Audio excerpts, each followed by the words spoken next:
Amigos, seguidores da LDK, estamos de volta para o segundo tempo desse nosso bate-papo muito bacana com o Rudimar Thomas, que tem uma trajetória de vida belíssima e uma trajetória no futebol curtinha no profissional e riquíssima no futebol amador. Nós encerramos o que tu ia contar da década de 90? Eu contei que quando jogava nos preliminares do Estrela, um dirigente disse, tu vai um dia vestir essa camisa. Isso nunca aconteceu porque o Estrela sempre estava no Campeonato Gaúcho e precisava de jogadores mais experimentados, então nunca aconteceu, mas sempre ficou aquela coisa, aquela frase ecoando. E em 1990 eu tinha 33 anos e aí foi formada a federação que queria um time de estrela no profissional. E não podia, muitos não sabem disso, né? Por que fizeram a ser estrela? Por que não foi o estrela? Eu vou explicar. O estrela estava endividado, não podia reabrir, porque os credores, sabe aquela coisa de renda e tal? Os credores iam cair em cima. Então por isso foi uma manobra da federação para que Estrela tivesse um time profissional, fizeram com um nome diferente, a Ser Estrela. E aí fizeram um fardamento completamente diferente, que muitos não sabiam o porquê, era vermelho e branco, para diferenciar justamente do Estrela. Eu lembro da fase do Estrela vermelho e branco. Do vermelho e branco. Vai ser uma passagem inédita. Então tem um porquê, tudo tem um porquê, o porquê foi isso. E muitos não entendem, não simpatizaram com a ideia e tal, e realmente não era o tradicional do Estrela.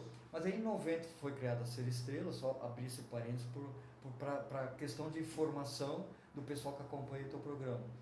E aí eu era dirigente e tal, mas jogava amador ainda. E nós treinávamos de noite. E tinha alguns jogadores que tinham problema para... estudavam, já eram casados, então, para treinar de noite. E daqui a pouco alguém falou assim, bota o Rudimar e o André Malma. O André Malma é um advogado lá em Estrela, que também era da diretoria. Se vocês botarem eles em forma, eles vão dar o recado. E aí vieram falar comigo e tal, fiquei nas nuvens, né? Não, se vocês acham, que eu mais quero. Não, vamos lá. E aí sim, treinamos de noite, tinha 3 dias de a parte física e 2 dias treino. E a gente jogou a segunda divisão daquele ano, foi em 90, foi a retomada. Então eu tive aquele ano a experiência de jogar. E eu gosto sempre de contar porque o cara mais famoso que eu marquei num amistoso Estrela e Guarani de Garibaldi, eu marquei o Tite. Nossa! O Tite era um meia na época, né? Elegantérrimo para jogar fora de campo. O Tite sempre foi um cara diferenciado. Eu conto que quando ele já jogava na Ser Caxias, que ele vinha pro Florestal, todos os jogadores de abrigo, o Tite vinha de sapato, de sobretudo preto, e ele já se destacava, tu via que ele tava já, que ele era diferenciado, né? Sim. Não que a roupa fizesse, mas é que o normal era... Ele gostava de se vestir bem. O jogador vinha ele era elegante, de abrigo. Ele era elegante. Pra jogar também. Também era elegante. Se tu vai lembrar... Marcou ele bem? Pois eu ia te dizer, eu pensei, puxa, na época eu não sabia quem ele era. Não sabia da trajetória dele. Ele tinha jogado no Guarani, na Portuguesa, e ele teve problema de joelho. Fez cirurgia e estava voltando, ele ia retomar no Guarani de Garibaldi, que era próximo de Caxias, onde ele morava. Então foi um amistoso e, lá no campo do Estrela, que não existe mais, né?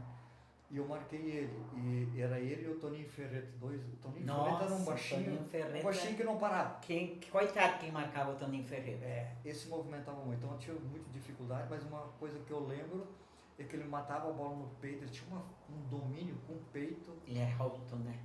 Alto, e eu tentava encostar nele, mas ele com o domínio do peito, ele botava para um lado ou para o outro, escondia a bola.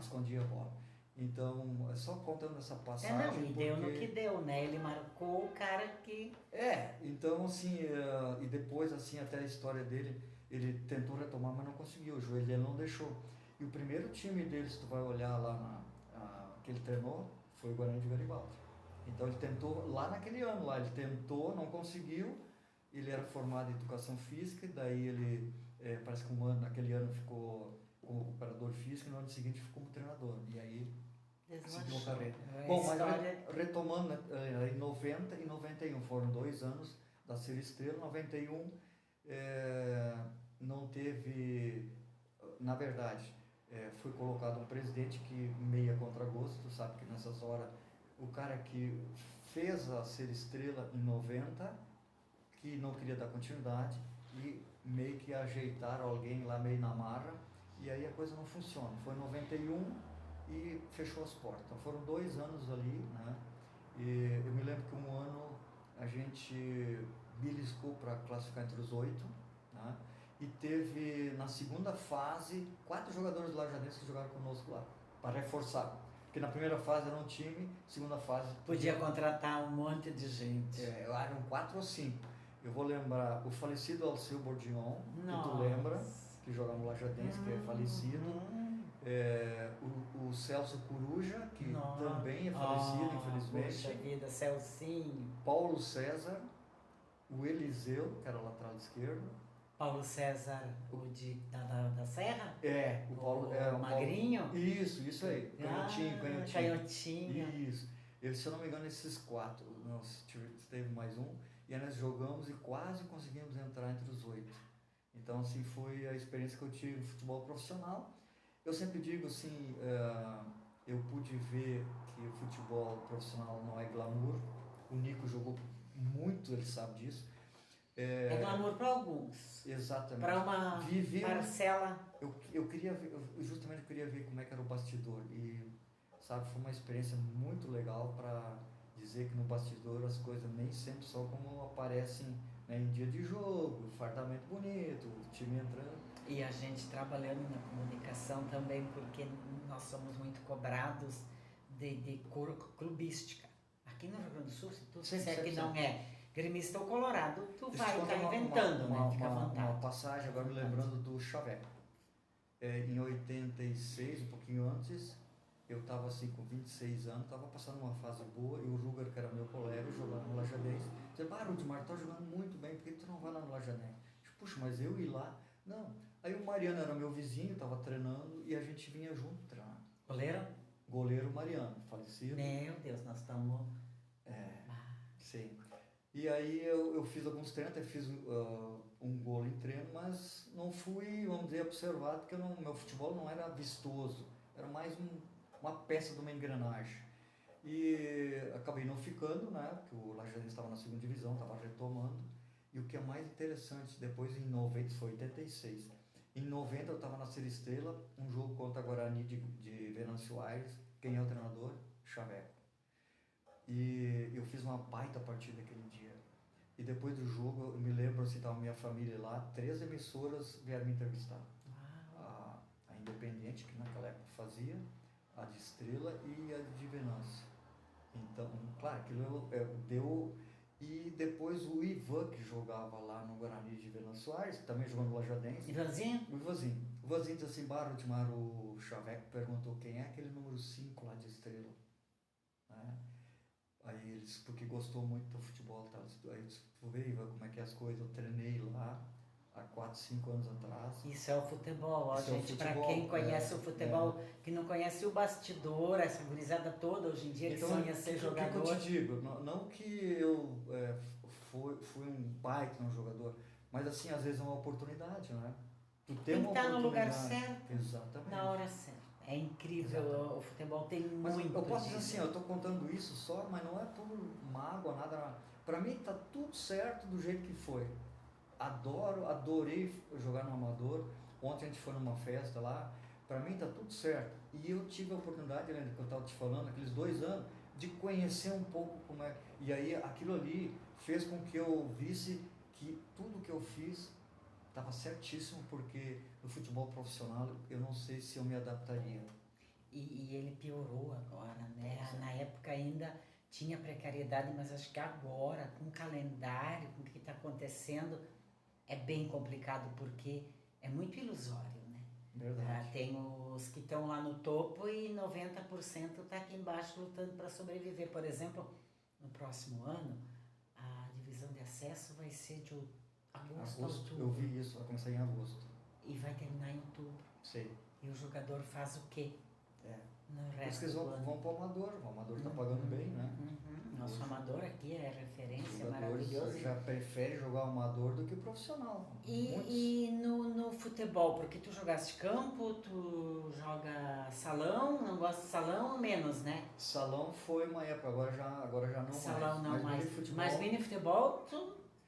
Aliás, onde tem uma bola rolando, se tu procurar, o Rudimar é capaz de estar lá. eu tive o privilégio eu me cuido um pouco, né, para a parte física e tal, e agora em 2019, eu jogando, eu tinha 63, nós ficamos campeão na integração. 68 ele tem, ó, gente, só Isso pra É. quem quer manter aí, quem sabe que se cuidar, aqui temos um exemplo. Eles dizem assim que os que estão mais de 60 ainda jogam, eles são os inoxidáveis.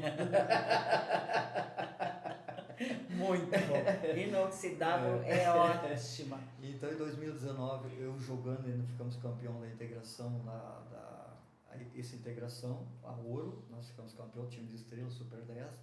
E 2022, eu acho que depois da retomada, também a gente ficou campeão na Ouro. Mas daí eu já não tava, eu já entrava só um pouco. E hoje ainda tô junto lá, né, junto com a galera lá, porque depois que tu acostuma com aquele clima, né, nem que tu não tá jogando, mas tá junto ali com a galera. muito bom, né? Aí faz um churrasquinho. E as relações que se criam, Exatamente. né? E as histórias que tu vê. Isso E tu como comunicador deve ver isso também de um jeito diferente. Tu sempre tá com o teu olhar de descobrir uma história, um comunicador. Na verdade, assim, as coisas vão acontecendo ao natural, né, Helena? Eu não, que nem nós, assim, já estamos acostumados com uma experiência, tu começa a participar de conversa e tal, daqui a pouco te desperta, isso aqui dá uma matéria. Então tu já tem um olhar, assim, né? Não que tu fica, tem que ficar procurando, mas é uma coisa natural, porque tu olha tudo como comunicador, né? Exato, daí isso aqui dá para fazer. Eu tenho uns amigos assim, dá para publicar, vamos publicar isso aí. Mas isso pode, isso pode. As cornetinhas, brincadeira e tal, né? Mas é isso aí, eu acho que depois a gente podia, se tu quiser também, a minha introdução na rádio e... Isto. Nós estamos indo para o final do segundo tempo, tem 3 minutinhos ainda, Giovana? 3 minutinhos, nós vamos continuar aqui conversando até encerrar e ele vai ter muita história para contar. Eu quero que ele conte um pouquinho do banco, da trajetória profissional, da comunicação e como ele consegue conciliar tudo, família, porque eu estou vendo aqui que acha tempo para tudo, né? Aquela pessoa que faz e ainda acha tempo para mais alguma coisa. Tem envolvimento com entidades? Tu participa de direção agora de alguma entidade?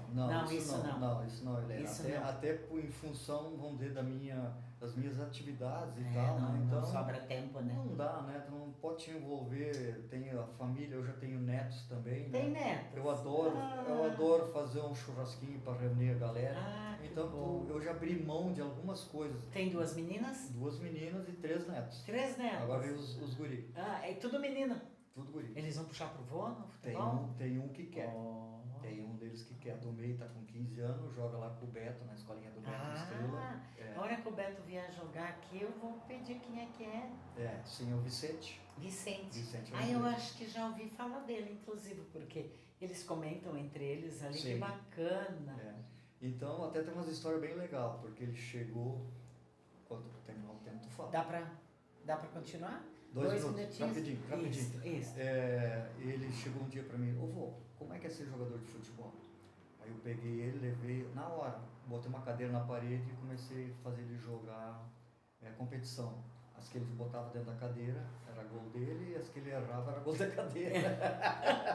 Muito bom o jeito. Então isso, e uma outra coisa, um dia ele chegou pra mim e disse, vô, tu tem algum gol que tu fez? Então, na minha época, não tinha muito vídeo, mas eu tinha coisa guardada. E ele me fez lá, tem um armário lá cheio de badulac lá. Eu fui lá, botei no computador e gravei em função dele, botei na rede social. Tu não sabe a repercussão que deu. Nossa, que lindo isso. Então, ele quer, tá tentando, tal. E foi a mesma posição do vô? Ele usa, ele joga de volante e joga de lateral também. Lateral esquerdo, volante na lateral direita. Rudimar, nós estamos encerrando o segundo tempo desse nosso bate-papo bacana aqui. Obrigado, Black Sistema de Segurança. Obrigada, Cascata Supermercados. Nós voltamos em seguida para o terceiro e último tempo, que o Rudimar ainda tem muita história boa para contar.